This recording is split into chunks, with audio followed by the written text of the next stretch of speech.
नमस्कार। आप सभी का फिर एक बार स्वागत है जन्म पत्रिका विश्लेषण कार्यक्रम में। पिछले दिनों कई लोगों के जन्म पत्रिका के प्रश्नों के उत्तर चैट के माध्यम से भी डायरेक्ट दे चुके हैं।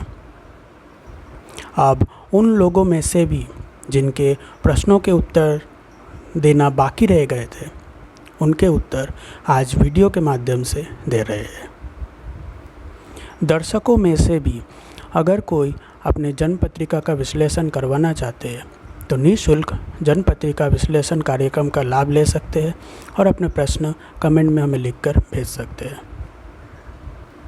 शुल्क यानी कि विजिटिंग फ़ी के द्वारा भी कई लोग हमारे साथ कांटेक्ट कर रहे हैं। अगर आप भी निःशुल्क के साथ साथ अगर शुल्क सहित भी कांटेक्ट करना चाहते हैं तो भी हमें कमेंट में लिखकर भेज सकते हैं। शुल्क सहित वीडियो कॉलिंग के माध्यम से भी आप जन्म पत्रिका विश्लेषण का लाभ ले सकते हैं, वरना आप अगर अपॉइंटमेंट भी लेना चाहते हैं तो उसके लिए भी आप हमें कमेंट बॉक्स में लिखकर भेज सकते हैं। आज प्रश्न लेंगे गुजरात के सुरेंद्र नगर के रहने वाले उदय पाठक जी की। इनकी जन्म तारीख 11 जून 1954 शुक्रवार के दिन रात के 11 बजे हुई है। उदय पाठक जी अपने कई सारे प्रश्न पूछे हैं। एक एक कर सभी प्रश्नों को लेकर उनके उत्तर देने की कोशिश करेंगे। प्रश्नों की तरफ आगे चले उसके पहले उनके पत्रिका के बारे में जानकारी दर्शकों तक देते हैं। उदय पाठक जी, आप मकर लग्न के हैं और आपकी राशि तुला है। लग्नेश दसम भाव पर उच्च राशि में सप्तम भाव के स्वामी चंद्र के साथ, चंद्र और शनि की युति दसम भाव पर, दसम भाव का स्वामी दशमेश शुक्र षष्ठम भाव पर बुध के घर। इन लग्न कुंडली में बुध की दो घर, एक षष्ठ भाव दूसरी भाग्य भाव। मंगल और राहु की युति द्वादश भाव पर, सूर्य पंचम भाव पर, गुरु बुध केतु और शुक्र, गुरु बुध केतु और शुक्र षष्ठ भाव पर। भाग्य भाव का स्वामी भी षष्ठ भाव पर स्वगृह। मंगल गुरु केतु और शुक्र से युति में। मंगल और राहु द्वादश भाव पर, शनि की दृष्टि भी उनके ऊपर, चतुर्थ भाव पर भी शनि की दृष्टि और सप्तम भाव पर भी शनि की दृष्टि। शनि चूँकि इस लग्न भाव पर कारक ग्रह है, टोटली लग्नेश जिसे कहते हैं, एक लग्न भाव और दूसरा द्वितीय भाव, दोनों के ही स्वामी दसम भाव पर। अष्टम भाव के स्वामी अष्टमेश सूर्य पंचम भाव पर। पंचमेश और कर्मेश दोनों ही इस लग्न कुंडली में शुक्र के दो घर हैं, एक पंचमेश और एक दशमेश, दोनों ही षष्ठ भाव में बुध के साथ युति में मौजूद है, बुध केतु और गुरु। लाभ भाव के स्वामी मंगल और सुख भाव के स्वामी, चतुर्थ भाव के स्वामी भी मंगल, दोनों ही आय स्थान के स्वामी व्यय स्थान में राहु के साथ युति में और शनि से दृष्ट। द्वादश भाव पर शनि मंगल और शनि राहु की युति। मंगल द्वादश भाव पर बैठकर अपनी दृष्टि तृतीय भाव पर, षष्ठम भाव पर और सप्तम भाव पर, सप्तम भाव में शनि और मंगल की दृष्टि युति। इस लग्न कुंडली में गुरु की दो राशियां हैं, एक व्यय भाव द्वादश भाव और दूसरा तृतीय भाव। गुरु षष्ठ भाव में विराजमान होकर के अपनी दृष्टि सीधे कर्म भाव पर डाल रहे हैं और एक दृष्टि व्यय भाव पर और एक दृष्टि द्वितीय भाव पर। बुध षष्ठ भाव में बैठ करके सीधी दृष्टि उनकी व्यय भाव पर। शुक्र कर्म भाव के स्वामी और पंचम भाव के स्वामी षष्ठ भाव में बैठ करके उनकी भी दृष्टि व्यय भाव पर।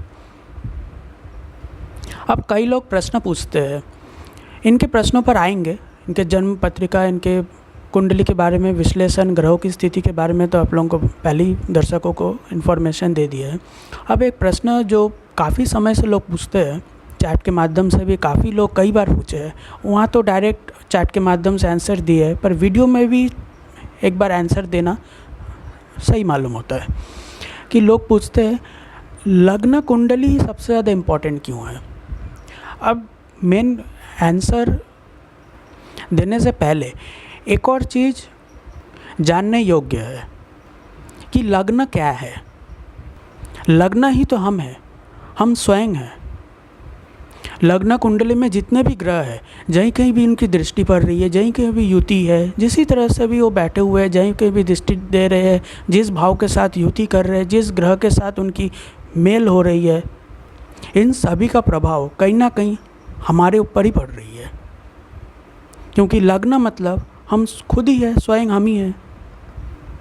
और इसीलिए लग्न कुंडली महत्वपूर्ण इसीलिए है क्योंकि बाकी के चीज़ों को हम अगर देखते हैं, जो बोलते हैं, कई लोग प्रश्न पूछते हैं कि मेरा कर्म सही नहीं है या मेरा प्रोफेशन में अच्छा नहीं हो रहा है, कोई बोलते हैं मेरा आय से ज़्यादा व्यय होते रहता है, कोई बोलता है कि मेरा तबीयत ठीक नहीं रहती है, किसी को पढ़ाई में कोई दिक्कत आती है, किसी का दाम्पत्य जीवन सही नहीं रहता है, किसी का चतुर्थ भाव यानी कि अपना घर वगैरह ये सब सही नहीं होता है। पर कईयों को आप देखते होंगे बड़ी बड़ी गाड़ियों में घूमते हैं, लग्जूरियस मकानें खड़ी कर देते हैं, एकदम रॉयल सी ज़िंदगी होती है। तो सवाल आता है कि कैसे होती है। यही तो लग्न कुंडली का कमाल है। जिंदगी के हर एक पहलू लग्न कुंडली से ही विचार किए जाते हैं। एकादश भाव से पैसे, दसम भाव से प्रोफेशन, कामकाज, द्वादश भाव से व्यय होगा या नहीं, या ज़रूरत से ज़्यादा व्यय होता रहेगा, द्वितीय भाव से धन, तृतीय भाव से मेहनत। कई लोगों का मिलेंगे या फिर देखेंगे बिना मेहनत किए सब कुछ हासिल हो जाती है ज़िंदगी में, मेहनत करने की ज़रूरत ही नहीं पड़ती। यह भी लग्न कुंडली पर ही निर्भर करती है।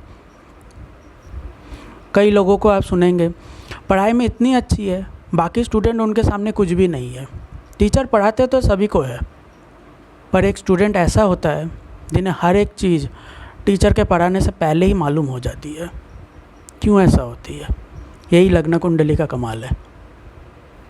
लग्न कुंडली उस भाव में बैठे ग्रह, उनसे ही हम जान सकते हैं क्यों ऐसा होता है, इसके पीछे क्या वजह हो सकती है। षष्ठ भाव, कई लोगों को आप सुने होंगे, कई बार वीडियो भी दर्शक देखते होंगे, जानते हैं कि काफ़ी सारे लोग शत्रुओं से परेशान होते हैं। कई बार प्रश्न आते हैं शत्रु बाधा बहुत है, शत्रुओं से पीड़ित है, क्यों होती है? षष्ठ भाव की वजह से ही हो सकती है। षष्ठ भाव रोग, ऋण, शत्रु और संघर्ष तो है ही। जो रोग ऋण से परेशान रहेंगे वो संघर्ष से भी परेशान ही रहेंगे। ये सारे चीज़ षष्ठ भाव के अंदर ही मौजूद है। एक ही भाव के अंदर इतने सारे चीज़ मौजूद है। इसी भाव से जान सकेंगे इंसान के शत्रु कितने हैं, संघर्ष कितनी होगी, रोग दीर्घकालीन चलेगी या कुछ ही समय के अंदर समाप्त हो जाएगी। षष्ठ भाव से ही जान सकते हैं कि संघर्ष हो सकती है या नहीं, या ज़िंदगी में हर एक चीज़ इजीली बिना किसी मेहनत के ही प्राप्त हो जाएगी। अष्टम भाव से जानेंगे बाधाओं के बारे में। ज़िंदगी में जो भी हम लोग कुछ करते हैं, चाहे वो पढ़ाई हो, अष्टम भाव सबसे ज़्यादा महत्वपूर्ण होता है। आप जानते होंगे क्यों होता है? कारण यही है कि ज़िंदगी में हम लोग जो भी कुछ करते हैं ना, मतलब कभी पैसे इनकम हो गया, प्रोफेशन हो गया, या फिर खुद का शरीर हो गया, हर एक चीज़ उसमें बाधाएं कितनी आएगी, ऑब्स्टेकल्स कितने आएंगे, बिना ऑब्स्टेकल्स के पूरी होगी या नहीं, या ऑब्स्टेकल आते ही रहेंगे या फिर कभी पूरी होगी ही नहीं। ये सारा चीज़ हम अष्टम भाव से जान सकते हैं। तो कहीं ना कहीं देखा जाए तो लग्न कुंडली इम्पॉर्टेंट क्यों है? इसीलिए इम्पॉर्टेंट है। हर एक चीज़, मतलब जन्म से लेकर के मृत्यु तक हर एक जगह लग्न में ही मौजूद है। हर एक चीज़, हर एक क्वेश्चन के आंसर, सारे चीज़ लग्न कुंडली में ही मौजूद है। लग्न को देखकर ही हम आइडिया लगा सकते हैं, हम प्रश्नों के उत्तर भी दे सकते हैं, हम जिंदगी के बारे में भी जान सकते हैं कि आगे क्या होगा, भूतकाल में क्या हुआ था, वर्तमान में क्या होने वाला है और भविष्य में क्या होगा। और काफ़ी लोग तो ऐसे भी होंगे, मेहनत तो करते हैं, पैसे तो बहुत ज़्यादा है, इतने पैसे है कि अकेला संभाला नहीं जाता, फिर भी एक चीज़ की कमी है ज़िंदगी में, भाग्य साथ नहीं देता। ये भी लग्न कुंडली पर ही निर्भर है। लग्न कुंडली में भाग्य भाव, भाग्य साथ देगी या नहीं, कितनी हम आगे बढ़ पाएंगे भाग्य के सहारे, ये सारी चीज़ें हमें लग्न कुंडली में मौजूद भाग्य भाव से ही जान पाएंगे। वहाँ ग्रहों की स्थिति, ग्रहों की युति, इन सारा चीज़ हमें बताएगी कि व्यक्ति का भाग्य उनका कितना साथ देता है। आजकल काफ़ी लोगों को सुनते हैं, मेहनत तो करते हैं, सब कुछ करते हैं, पर आय नहीं होती, इनकम उतनी नहीं होती जितनी मेहनत होती है। मेहनत भी होती रहती है, परिश्रम भी होते हैं, रात दिन एक हो जाती है, पर पैसे नहीं आते। क्यों ऐसे होती है? कुंडली का एकादश भाव, आय स्थान, यही तो आय है। दसम भाव प्रोफेशन है, हमारा काम काज, हम किस में प्रोफेशन करेंगे, बिजनेस करेंगे कि जॉब करेंगे, जॉब में भी टिक पाएंगे कि नहीं। बिजनेस करेंगे तो रातों रात बिजनेस तो खड़ी कर देंगे, ज़मीन मिल जाएगी, लोन मिल जाएगी, सब कुछ हो जाएगी, 1-1.5 महीने के अंदर बिजनेस बंद हो गई। क्या यही बिजनेस है? बिजनेस के जो यही है, लंबे समय तक, लंबे अवधि तक बिजनेस चलता रहे और वहाँ से आय भी होता रहे। सिर्फ प्रोफेशन इम्पॉर्टेंट नहीं है, आय भी इम्पॉर्टेंट है। खाली बिजनेस तो देखेंगे बहुत लोग करते हैं, पर कईयों की जन्मपत्रिका में आप देखेंगे, स्पेशली लग्न में, लग्न कुंडली जिसे बोलते हैं, उसमें आप देख पाएंगे प्रोफेशन में जितना हम काम करेंगे, करते हैं, पर आय कईयों को ऐसी होती है ना, प्रोफेशन कर तो रहे हैं, थोड़ी सी मेहनत में जल्दी जल्दी आय हो जाती है, इतनी ज़्यादा आय हो जाती है कि खुद संभालना मुश्किल हो जाता है, खुद संभाल नहीं पाते। पर कईयों की ऐसी देख पाएंगे जो लोग बिजनेस ही कर रहे हैं, उनके बगल, कई बार देखे जब हम लोग जन्मपत्रिका अध्ययन के लिए जाते हैं, लोग बुलाते हैं, वहाँ पे शुल्क होती है, शुल्क लेकर के पत्रिका विश्लेषण होती है, तो वहाँ भी कई सारे दुकानदार होते हैं, बिजनेसमैन होते हैं, बिजनेस कर रहे हैं। सामने वाला, बगल वाला दुकानदार थोड़ी सी मेहनत में ही जनरल स्टोर ओपन किए, चिप्स, चॉकलेट वगैरह सब कुछ मौजूद है। लोग आए, कस्टमर आया, ग्राहक आया, पैसे लिए, आगे बढ़ गए, पैसे आते ही जा रहे, दिन रात तरक्की हो रही है। उसके बगल में और एक जन है, दिन सुबह से लेकर रात तक बैठे हुए हैं, कुछ होती नहीं है, उनकी भी जनरल स्टोर है, उनके पास भी और कई भी सारे अच्छी चीज़ें मिलेंगी, पर उनके पास कोई आते नहीं है। उनका बिहेवियर भी काफ़ी अच्छा है, फिर भी उनके पास कोई आ नहीं रहा है। क्यों ऐसा होता है?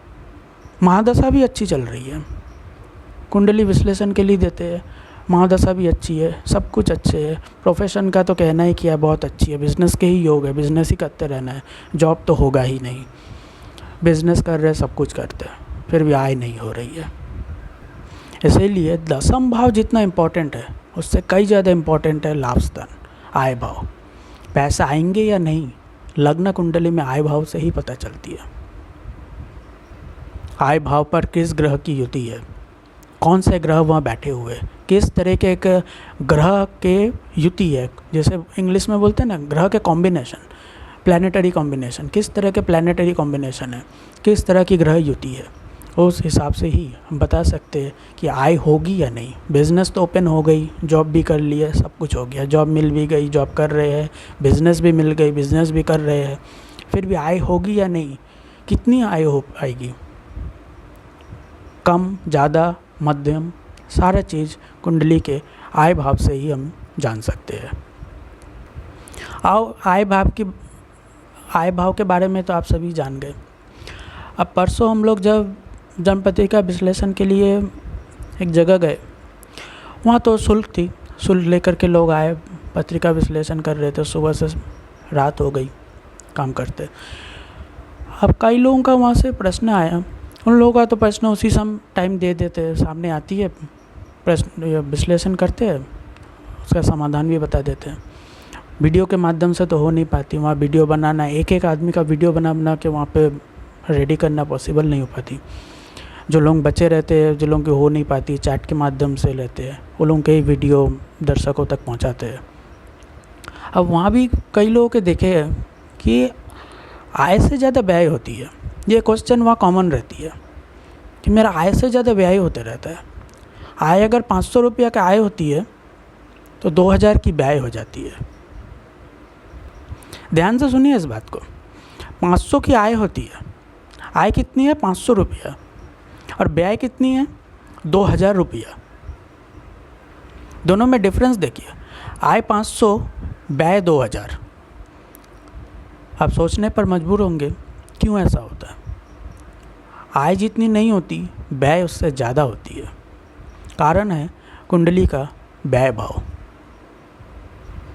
व्यय भाव पर भी गलत युति रहेंगी, प्लानिटरी कॉम्बिनेशंस अलग होंगे, तो आय से ज़्यादा व्यय भी पॉसिबल है। जितनी आय नहीं होगी उससे ज़्यादा व्यय होगी।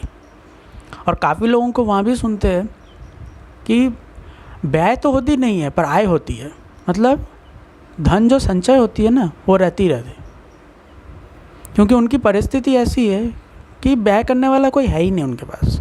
किसके ऊपर व्यय करेंगे, कमाने वाले और भी लोग हैं, वो लोग भी व्यय कर देते हैं, उनके पैसे बच जाते हैं। इसे बोलते हैं आय से ज़्यादा, मतलब व्यय से ज़्यादा आय। व्यय होती नहीं है पर आय होती रहती है, पैसे जमते रहते हैं।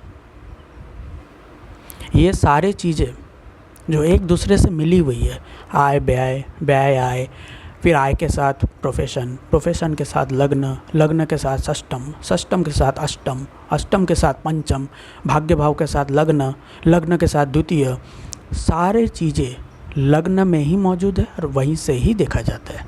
इसीलिए जो प्रश्न पूछे जाते थे चैट के माध्यम से, काफ़ी लोगों ने पूछा था कि लग्न कुंडली इम्पॉर्टेंट क्यों है। इसलिए सबसे ज़्यादा इम्पॉर्टेंट है क्योंकि एक ही कुंडली के अंदर में ज़िंदगी के सारे पहलू, ज़िंदगी की सारी चीज़ें वहीं पर मौजूद है। जो कुछ भी जानना होता है, जो कुछ भी समाधान चाहिए वगैरह, सब कुछ वहीं से ही हमें मिल सकता है। इससे ज़्यादा और किसी कुंडली की आवश्यकता है ही नहीं। अब फिर सवाल खड़ा होता है कि क्यों। अब किसी व्यक्ति विशेष को धन चाहिए तो धन से जुड़े काम ही करेंगे। धन भाव पर क्या है उनके उपाय करेंगे, उनके रत्न धारण करेंगे अगर रत्न है तो।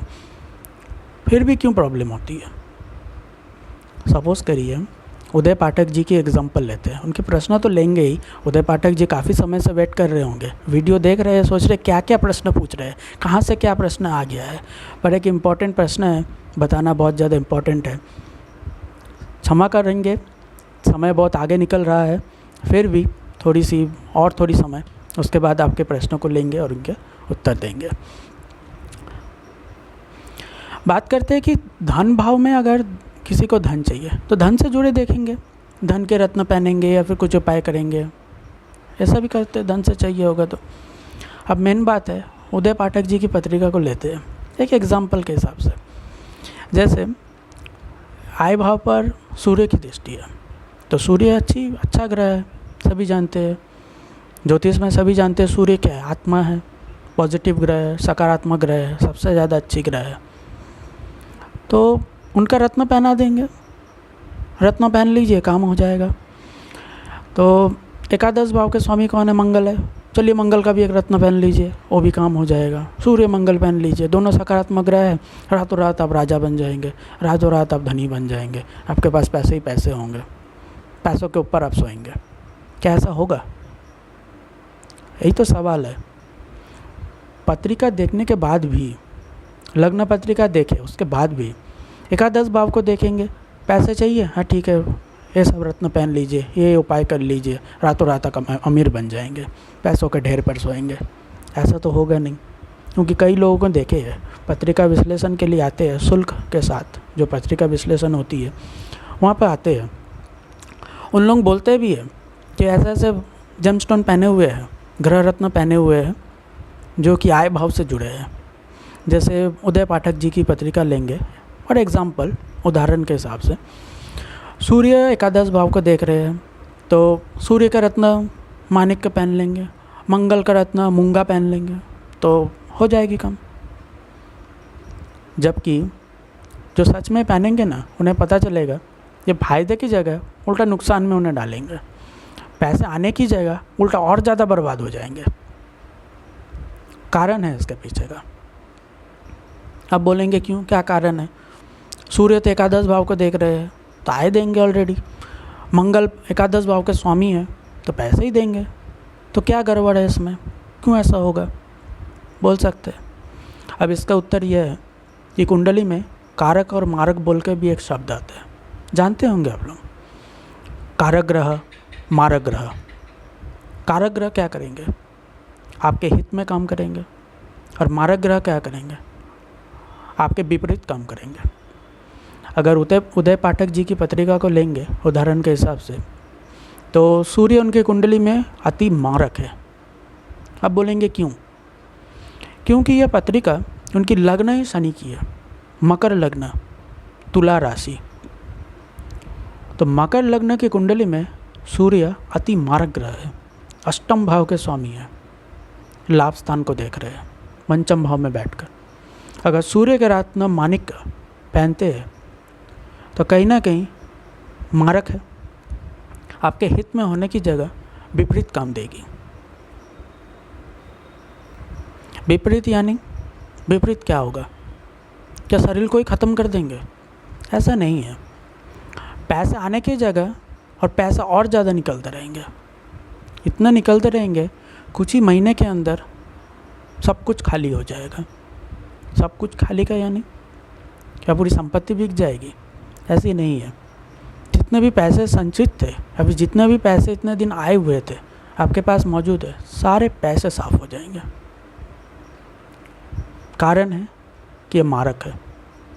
यही अंतर होता है कारक और एक मारक ग्रह में। इस लग्न कुंडली में देखेंगे तो शनि तो लग्नेश है ही, लग्नेश द्वितीय भाव के स्वामी शनि, बुध भाग्य भाव के स्वामी और षष्ठ भाव के स्वामी, शुक्र दसम भाव के स्वामी और पंचम भाव के स्वामी। यही तीन ग्रह ऐसे हैं कुंडली में अति कारक माने जाते हैं। अब प्रश्न आता है, बहुत लोग पूछेंगे चंद्र ने क्या दोष किया है? उसका भी तो कुछ भागीदारी होनी चाहिए। भागीदारी तो है पर सम है, कारक भी नहीं है, मारक भी नहीं है, सम है। लाभ भी नहीं पहुंचाएंगे, हानि भी नहीं पहुंचाएंगे, बस ज़िंदगी चलती रहेगी जैसे चल रही है वैसे ही। ना इधर जाएंगे, ना बायां तरफ जाएंगे, ना दाहिना तरफ। तराजू के दोनों तरफ एकदम सीधा रहती है ना तराजू, बस वैसे ही तराजू के सीधी तरफ एकदम रहने वाले हैं। ना कुछ फ़ायदा है ना कुछ हानि है।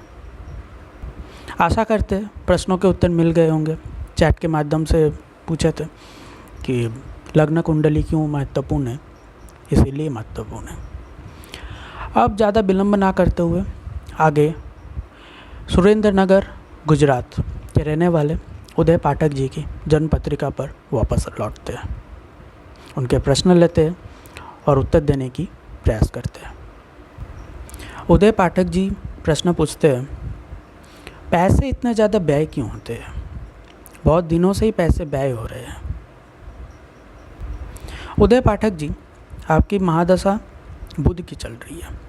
2008 के बाद से आप देखेंगे सबसे ज़्यादा पैसे की व्यय 2008 से लेकर के 2025, अभी जो नवंबर महीना आने वाला है ना, 25 नवंबर 2025, अब बुध की महादशा हटने वाली है।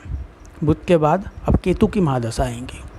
हालांकि देखा जाए तो आपने जो पूछा था रोग, ऋण, शत्रु और संघर्ष के बारे में, तो कहीं ना कहीं एज भी काफ़ी ज़्यादा है, 70 के करीब की।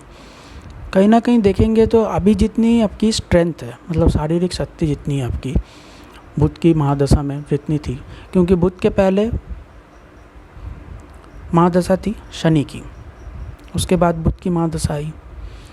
अभी देखा जाए तो अभी जो आप रोग, प्रॉब्लम्स या फिर स्ट्रगल, संघर्ष जो भी देख रहे हैं, तो आपकी इससे क्या हो ना, इससे आप 2008 से लड़ते लड़ते संघर्ष करते करते आपकी स्ट्रेंथ थोड़ी कम होती जा रही है।